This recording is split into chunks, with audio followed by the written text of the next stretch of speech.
I can assure you, I would not want to wake up as president of China with 1.4 billion people expecting their lives to be improved. That is very challenging. 人民对美好生活的向往就是我们的奋斗目标。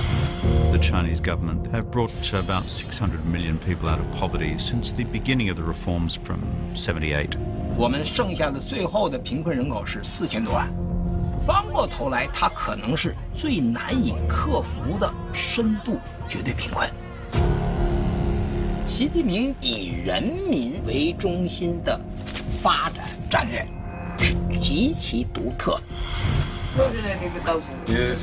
It's about engaging people's emotions and moving just beyond the idea of the party that delivers GDP growth.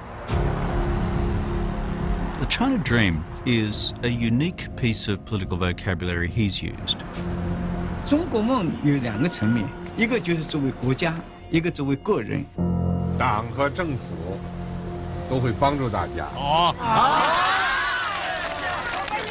My name is Danny Forster. I'm a designer and a filmmaker, and I've had an incredible opportunity to travel all over China. And for me, this is a fascinating moment to look at Xi Jinping. I'm Dr. Jordan Ewan. As an engineer, technologist, and entrepreneur, I'm interested to find out how China is using innovation to solve some of these challenges. My name is Marianne O'Hotter. I'm an anthropologist.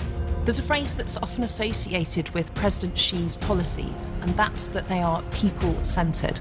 I want to know what that really means. In this episode, we discover the impact of Xi Jinping's distinctive focus on enabling people. Not just as a collective, but as individuals, with unique challenges and dreams in a fast-changing China.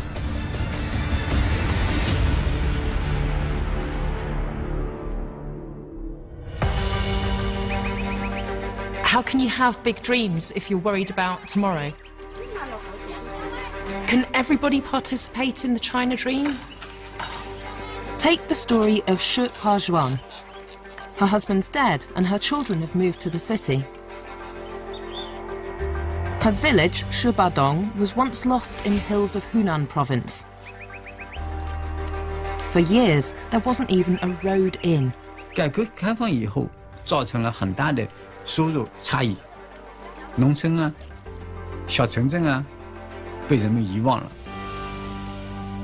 They're familiar with income inequality throughout their history. They know that it's a big challenge. They're working on it. 被开始弄个弄不到18栋来，什么垃圾差哟，内股垃圾节，铁路垃圾没。 未来也来弄带18栋弄来带动，那也来你出菜蔬菜呀，干啦什么，那就没有几多收入了。对，还生活啊，简单的过路，把都一两个人讲，简单的过路生活。 Shi Jinping's life would change when the village of Shibadong became a testing ground for a new initiative in 2013. The Targeted Poverty Alleviation Scheme. The idea is simple: to identify the poorest families in the poorest villages in China and help them help themselves.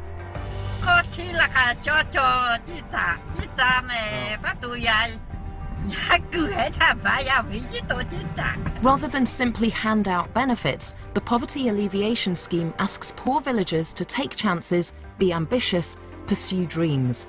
Which is why Mrs. Shi and her neighbours have ploughed a big chunk of the Poverty Relief Fund and their own money into a 160-acre kiwi fruit plantation. The first harvest is due in less than 3 months, and Mrs. Shi has come to check on her investment. Plantation manager Mr. Luo does the guided tour. Mrs. Shi cuts to the chase. 你得好多少？一年可能今年呢有1000把块钱样子，等到升过期了就有5000了。为了开单弄开不能多人拿呗，还都弄来就介入，为什么为了历史大都外人，跟你们干嘛谁也懂，买了小事，你不给抽。我们在精准扶贫所遇到的最大的问题实际上如何对贫困人口扶志，就是你要有志向，要摆脱自己的贫困。当我是一个孤儿的时候，我说我学会了喝酒，喝得来醉如泥，每天就睡在马路中间。They're trying to allow more spaces for people to be economically autonomous and self-directing. 我养蜂养了4年，我们这里是最原生态的那个土蜂蜜。工作地帮我安排了一个师傅，让我跟他去学，我学了半个多月。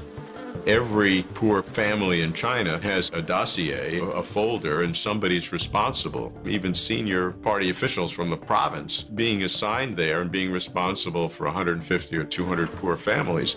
去年我有2、3万，今年估计还要多一点。Every family has a plan, and that's the way their income can go above the poverty line. But targeted poverty alleviation focuses on much more than income generation. 领导会是村治疗委和工作队帮我们这个贫困层去解决一些大龄青年没有找到媳妇的那。我的现在生活我就比原来好了好几倍。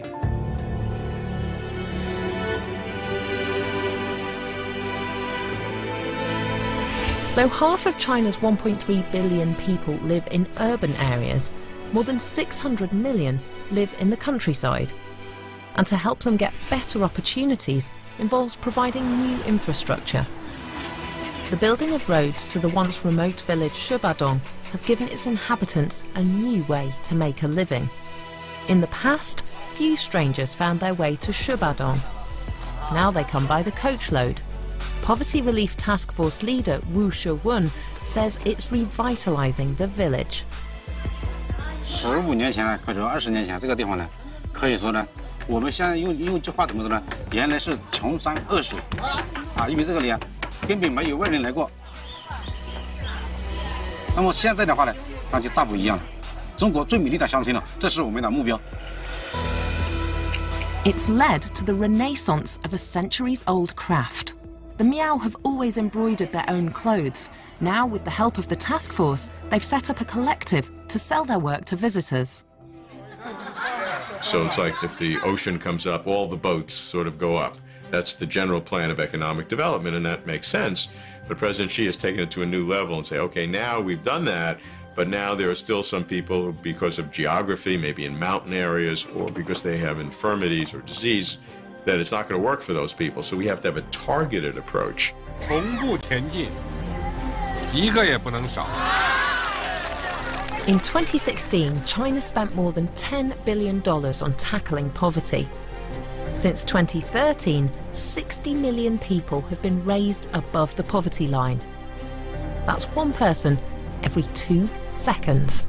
You have to admire the ambition of such a huge undertaking. And it seems right. With China's growing prosperity, the focus is to make sure that no one gets left behind. What's pretty impressive, to give the Chinese government their due, is that the remaining 80 to 100 million folks who are in poverty don't just slide off the political radar screen, they are central to the political narrative in China.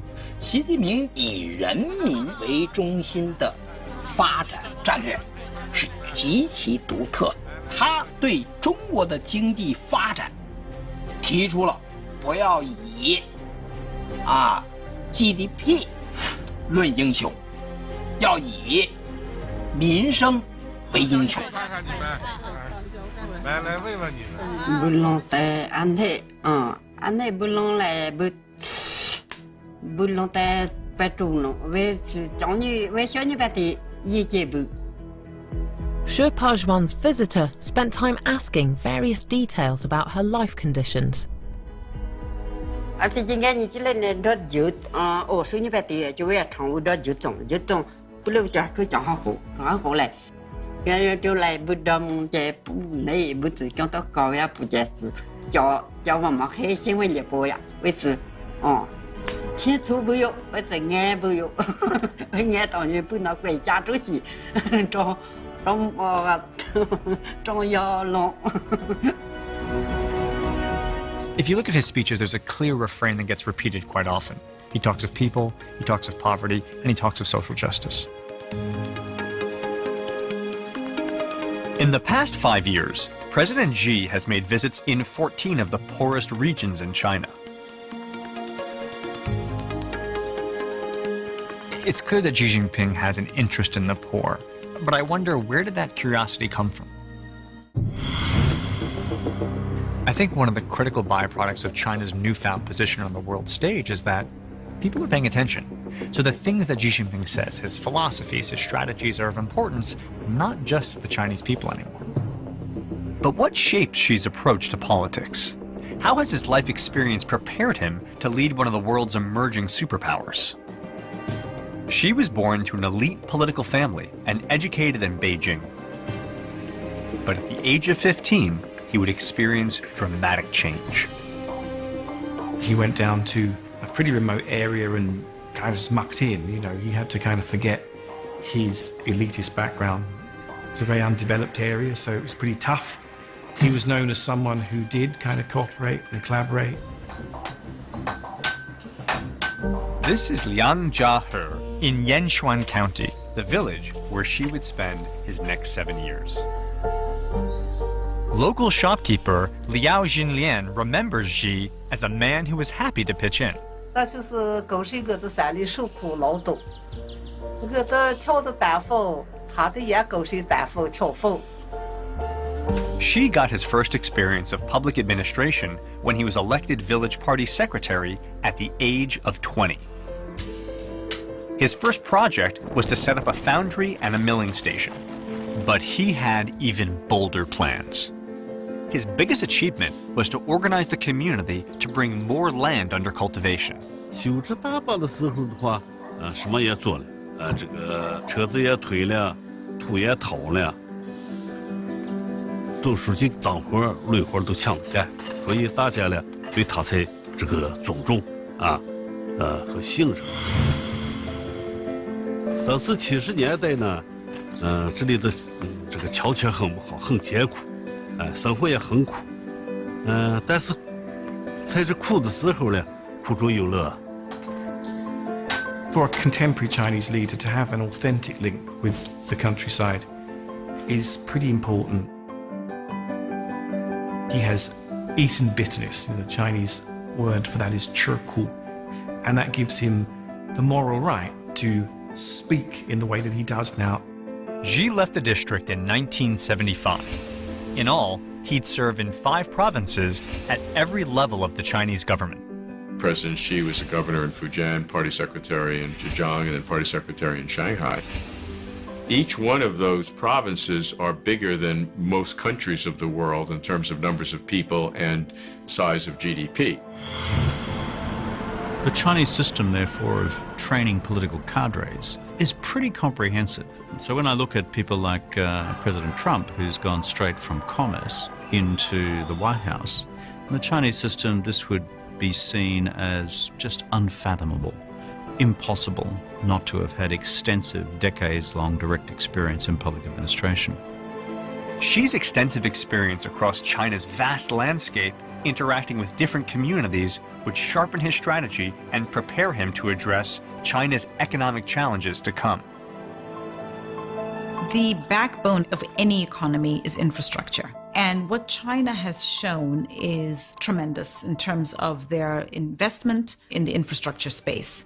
我们实现了世界最大规模的基础设施革命，基础设施现代化。 To improve balances in the Chinese economy, President Xi and his team are investing in giant infrastructure projects. From an engineering perspective, one of the best projects, one of the most exciting projects, is the bullet train network. The big cities were the first to benefit. Now it's being rolled out across China, which presents 1 or 2 technical issues. To show you what I mean, I want to take you to Yibin in Sichuan province. Because this bridge is at the frontier of China's high-speed train network. Crossing the Jinsha River, it'll be a vital link on a new line connecting Chengdu and Guiyang. Chief Engineer Li Yanzhe is facing his biggest challenge. 这座大桥呢是目前世界上最大跨度的中铁两路钢箱拱桥。大桥呢全长1.8公里，高度呢从水面以上到拱顶180米。大桥呢上层是4线铁路，下层是6线公路。 This bridge is taking 1,000 workers 4 years to complete. They eat and sleep on site. For assistant engineer Wang Bin, it's his first job since graduating, so he's really in at the deep end. 最少也得4次，爬上爬下4次，就那么高，爬上爬下4次，然后最累就是下午下班的时候。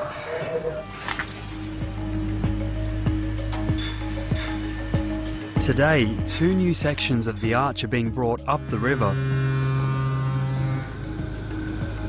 They have to be hoisted up and slotted into place, but that can't happen unless the clouds lift. 天气的各种变化可能会有一定的工期影响，我们就像大风大雨就不能起料。 While the team in Yibin face an anxious wait, in cities like Shanghai, the high-speed train network is part of everyday life. What infrastructure, a really good rail system does, is to create an interactive China. A China that it gets smaller and smaller, where accessibility grows and grows. Yanqing, Hangtai and Jing have caught the train countless times for work. Today, it's pleasure.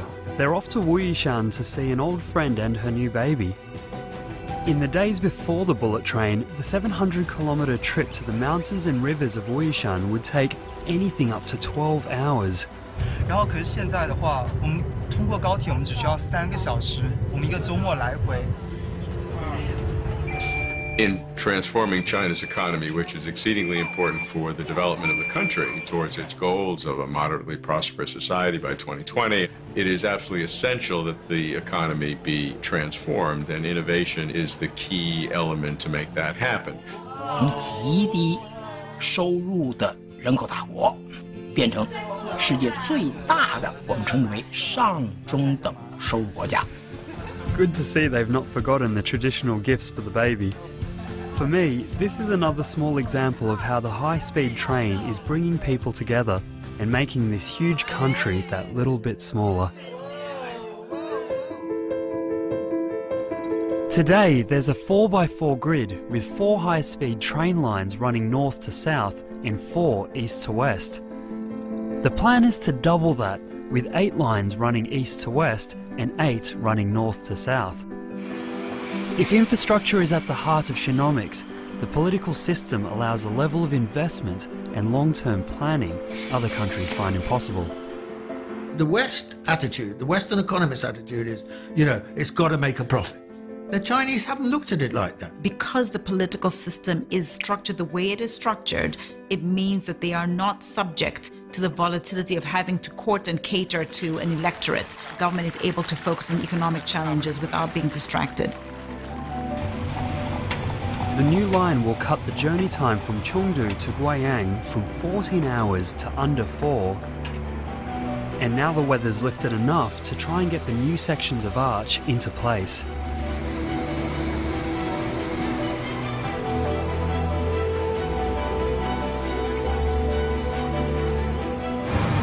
把这个拱勒用蓝色起重机把拱勒起吊到拱勒上去。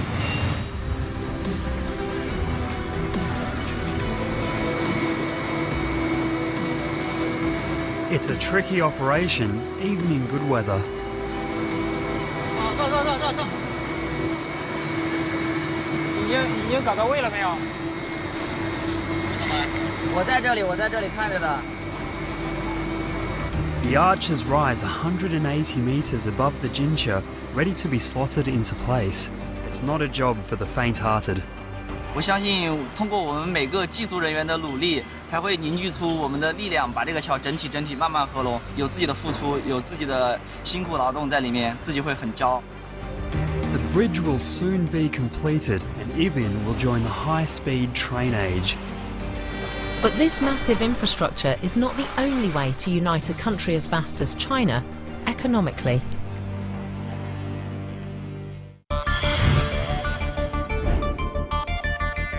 The gap between the cities and the countryside, the wealthy East Coast and the rest of China, is huge, and it's something that President Xi and his government talk about all the time.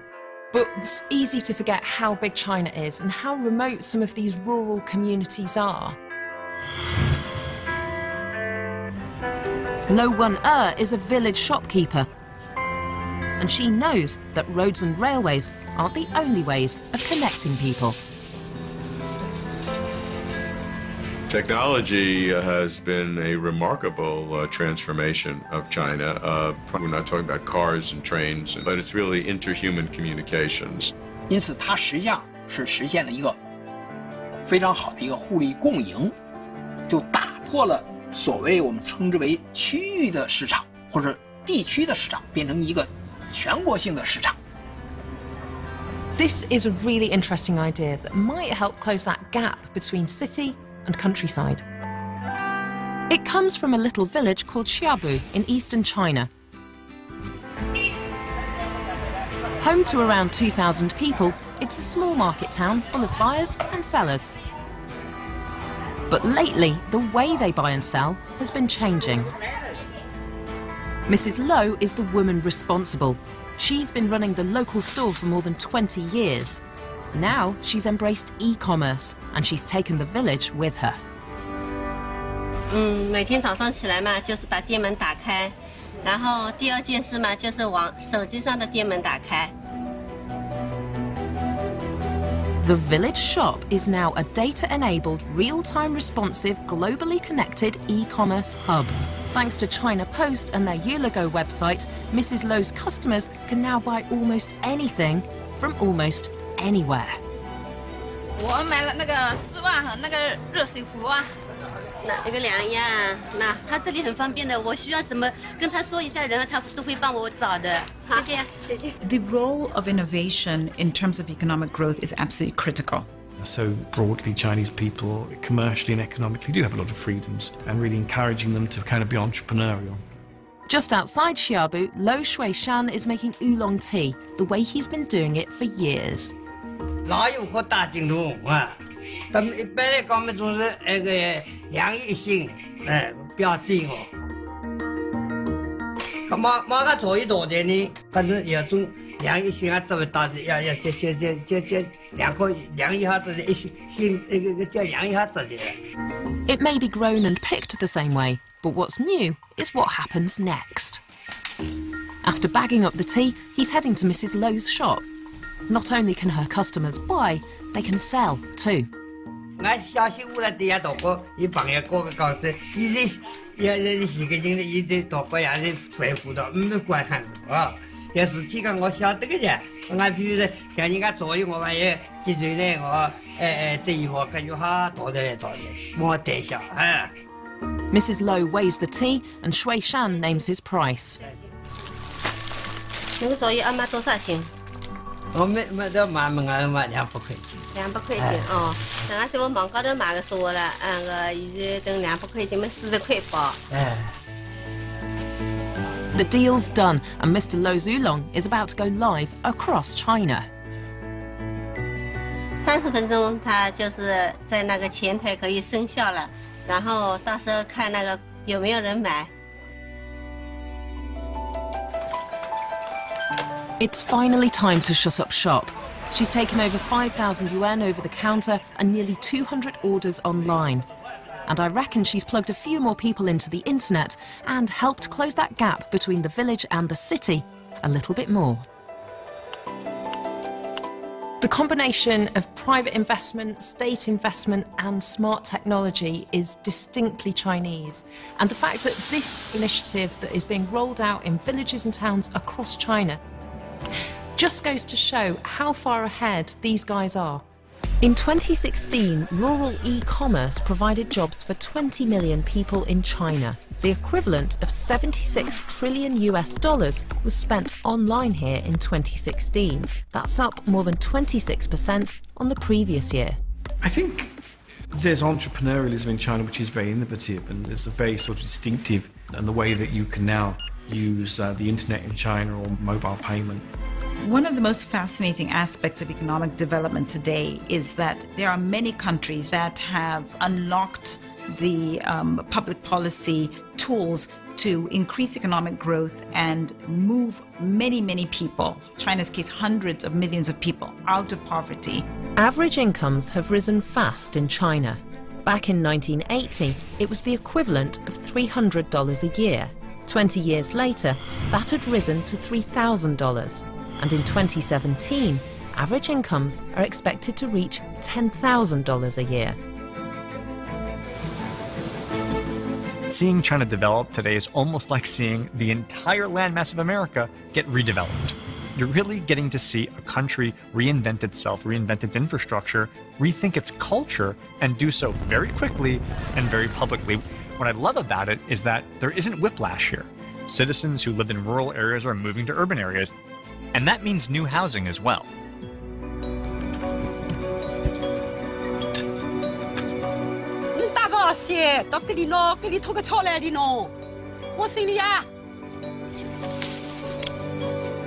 Yu Hua and Zai Xin are down at their allotment at least twice a day. 这里的呢都是呢萝卜、西瓜、花生、青菜，那么辣手、辣芽，都有得吃，把劳动有得吃哦。The couple have lived in Zhejiang province all of their lives. But 9 months ago, they moved into one of the most talked about housing developments in all of China. The Chinese government, they are renowned at setting down a plan and going for it. How do they manage to do that? I think one of the reasons is when you've been growing, for quite a long time, you are habituated to change. You do know what change is.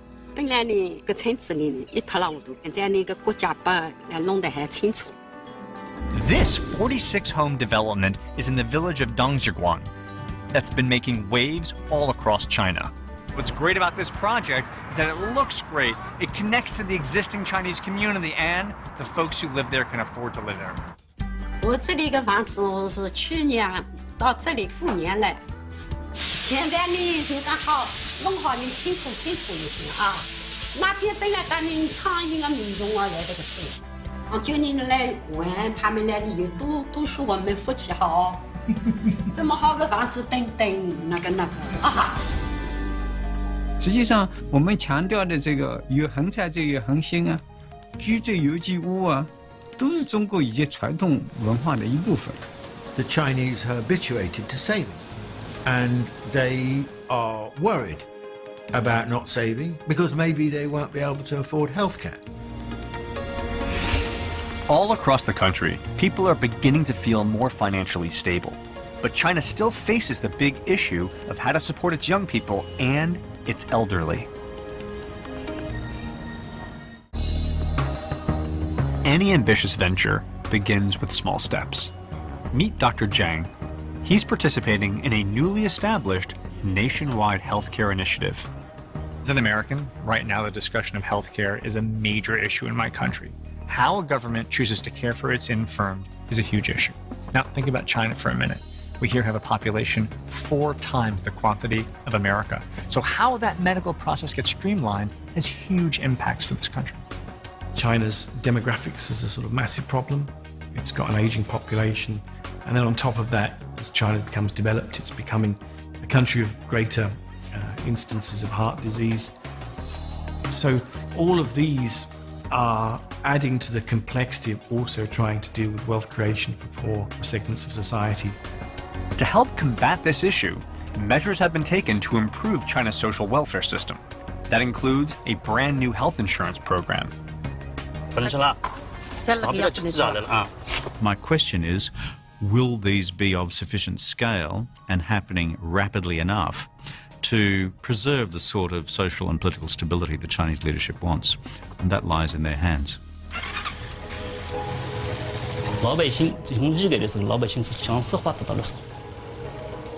Today, Dr. Zhang is on his way to an outdoor surgery in Leizhuang village.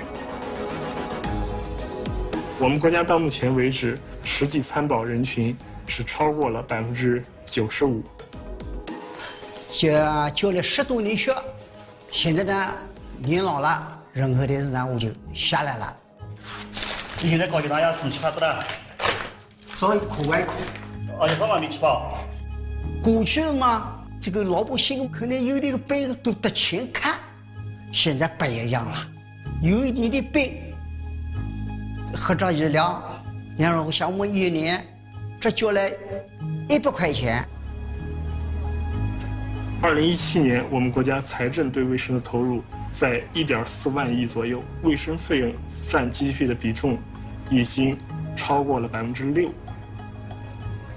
Healthcare efforts like these are significant in supporting the increasing population of the elderly, now almost 150 million.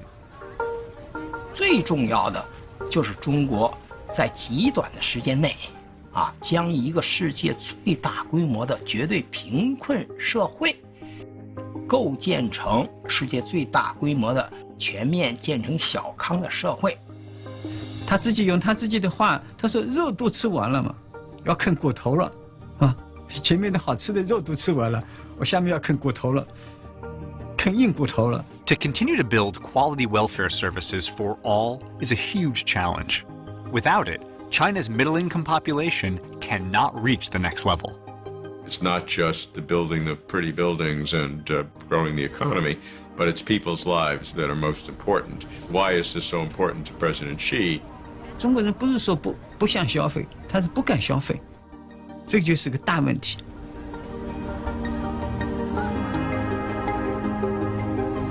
所以我是觉得是很好的时候，得做社会政策，社会政策做好了，中国的经济发展可以是一个可持续的发展。I think we should spare a thought and be less finger pointing and finger wagging and maybe just think for a second of how challenging it must be to make those trade-offs. Should I invest in infrastructure? Should I invest in healthcare? Should I invest in this province? Should I invest in the schools and education? In the mountainous and remote western part of Sichuan province is the region of Gansu. I've spent a lot of time in developing countries around the world, and the one thing that strikes me again and again is just how important education is for raising people out of poverty, for raising individuals, for raising families, for raising society. This is the Gala boarding school, home to nearly 1,200 children from the far-flung farms and villages of Gansu. Lessons here are bilingual in both Mandarin and Tibetan. Children here receive 15 years free education, 6 more than elsewhere in China. For students like Yama Chunso, it's opened up a world of possibilities. Not only is Yama Chunso's education free, so too is her accommodation. Yama Chunso knows she's been given a life-changing opportunity, and it's one she is determined to take. 特别高兴有机会去读书，我想我现在努力去读书，然后将来要当一个有能力的人，然后想当一个医生。首先是60的千里是吧？千里改千里，写一个。It's impossible in decades to create in rural areas the same services you have in the cities. But if I see my children having the same educational opportunity or close to that as the children of those who live in Beijing and Shanghai and other cities, then I feel better. Since 2013, $415 billion has been spent offering every child in China a minimum of 9 years education. 1.3 million new teachers have been recruited. 12,000 new schools have been built. And it also needs to be about giving people opportunities to use those new skills and to use that education. So business development, improved agriculture, and opportunities to broaden their horizons. 何谓中国梦？我以为实现中华民族的伟大复兴，就是中华民族近代最伟大的中国梦。 Everybody has a dream, but it's really in 2 parts. The country cannot realize its dream unless each of the people themselves are having their own dream, and everybody should have the opportunity. In Shizhou County in remote southwest China, the beautiful game has drawn young He Xinyi to not be afraid to think big. 我在队里踢了半年了，有时候打前锋，有时候打边锋。 China is in love with football, but it's not all about bankrolling big clubs or buying foreign players.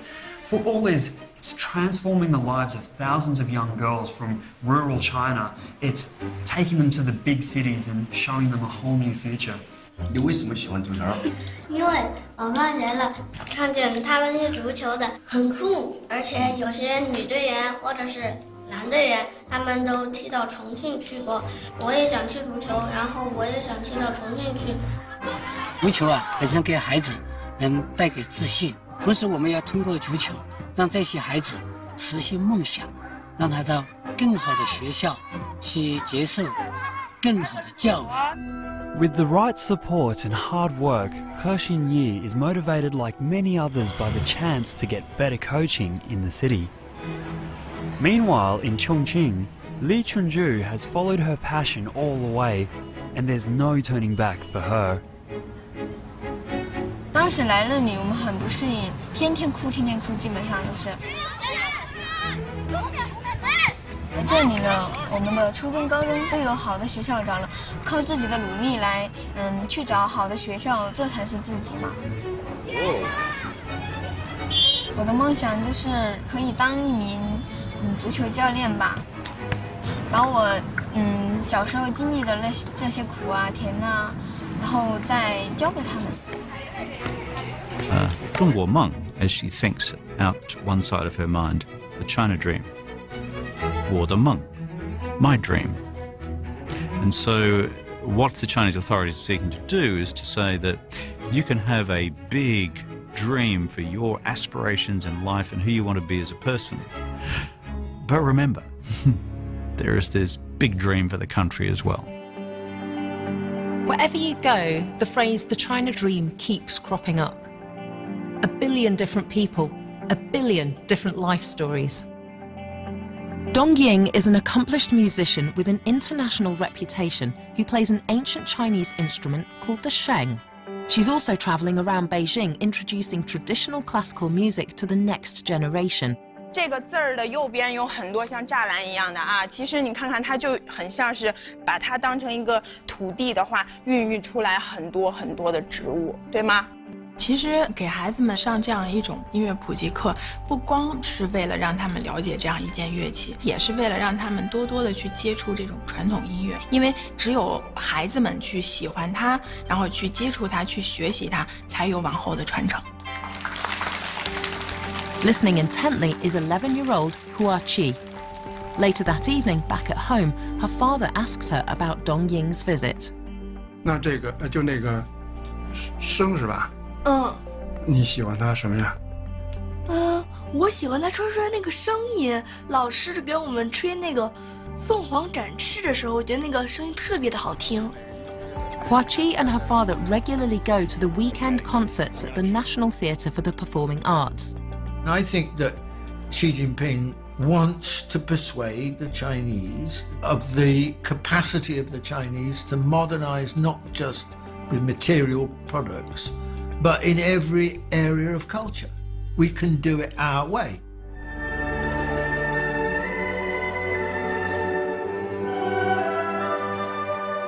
These Sunday morning concerts are a regular fixture. Tickets are subsidised to encourage people to come along who might not otherwise be able to afford it.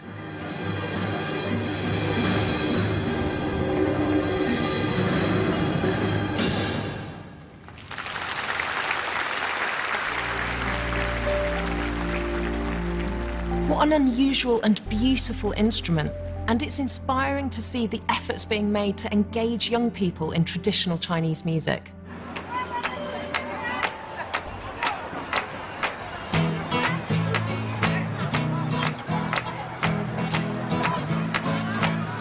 I think it's really interesting to see a kind of an openness, but frankly, even an enthusiasm to accept this level of paradigm shift within their culture, their politics, their economics. Take, for example, 52-year-old Wang Chunsheng. For him, Beijing's traditional parks are simply an opportunity to express himself with friends.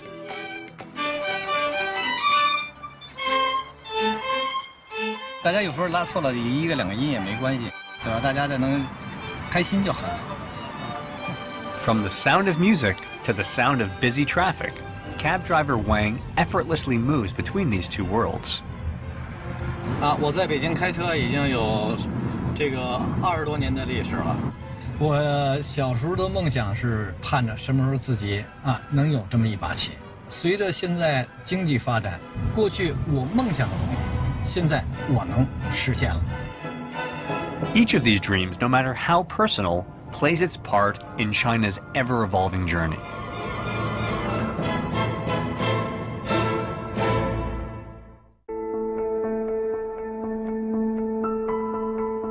It's fascinating to see how President Xi Jinping has taken a pre-existing idea of the party serving the people and adapted it for the 21st century.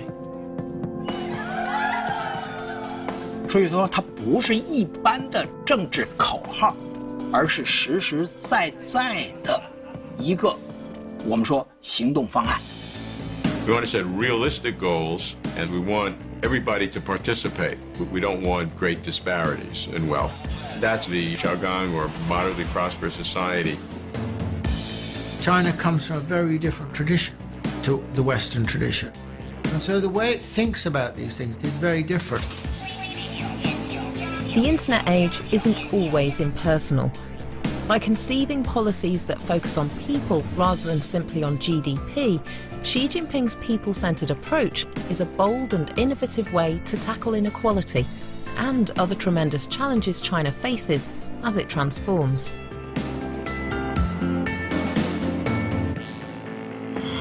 The real kind of focus is on creating a more appealing emotional message, and that is about good quality environment, own their own place, know that tomorrow will always be better than today. All of the things that were promised before now finally seem to be happening.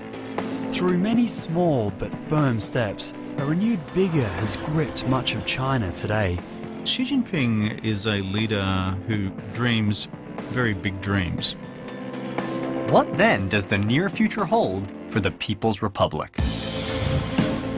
Clearly, at a time when Western countries have become the richest that they have become, while income inequality is at its worst, and having China engaging as a big global player with different ideology, I think is beneficial for human progress.